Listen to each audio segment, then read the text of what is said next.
Hey, welcome back. We had some cloud cover here this morning. In fact, it stuck with us most of the day, but just here in the last hour, a little bit of clearing right above Mount Susitna, Sleeping Lady, and I think it's going to be a pretty nice sunset. We still have about an hour until it happens, but should be nice when it gets here. That cloud cover coming from this area of low pressure that's parked over the Bering Sea. That's what's bringing cooler, windier, and wetter conditions from the Aleutians all the way up the west coast. And we get a little influence from this area of low pressure that's down in the northern Pacific as well. But high pressure is the main dominating force here across the state from south central and southeast all the way up into the interior. It's the reason we've been seeing such active fire conditions and lightning as well.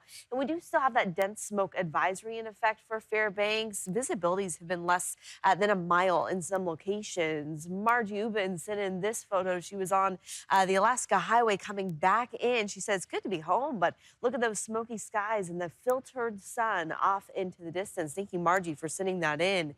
Now, smoke, again, it's been dense around the interior and around Fairbanks because of the fires burning to the north and south.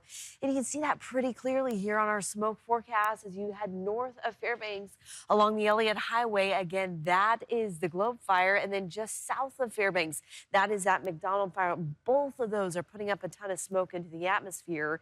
As we head through the weekend, I do expect more of that to push to the south. That'll be, fortunately, out of Fairbanks somewhat, but still seeing some extreme smoke conditions right there along the Richardson Highway, which again, that's where the McDonald and Clear fires have combined, burning now over 100,000 acres. We do have 73 firefighters assigned to this active fire, burning mostly in military land. And then further north, again, we have the Globe wildfire. That's where we have evacuations in place tonight along the Elliott Highway. Milepost 28 to 48 is where we're seeing the active fire conditions. And at times, we are seeing intermittent closures nearby. That fire now up over 5,000 acres, and it just started a few days ago. Now, we do still have that big ridge here across most of the state. That's that heat bubble that we have on the western side of Canada and here into Alaska, the exact opposite of what we're seeing across the Bering. That's that deep trough pulling down that cooler air mass and helping to bring in rain and windy conditions there across the Bering. That's going to slide south. It's going to actually influence our weather a little bit as we head into Sunday.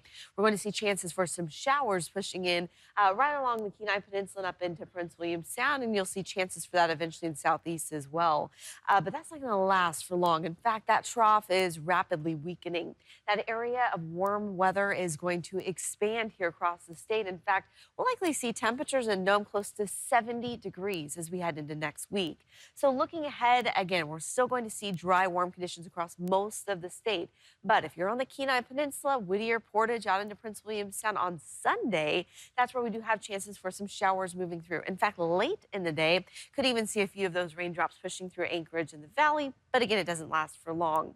We'll see high temperatures back into the low 80s, mostly sunny, dry again tomorrow in the interior. The good news is, though, we're not seeing much in terms of thunderstorm activity, so that'll limit the lightning. 40s and 50s on the slopes, 60s down the west coast. We do still have rain showers through the Aleutians and up into the Pribilofs. We'll see rain likely in Kodiak, but southeast, you'll see dry conditions tomorrow, back up near 70 degrees in Juneau.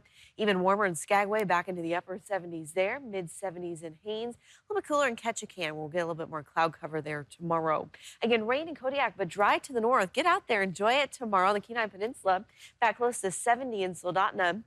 You also see those mostly sunny and dry conditions across Prince William Sound.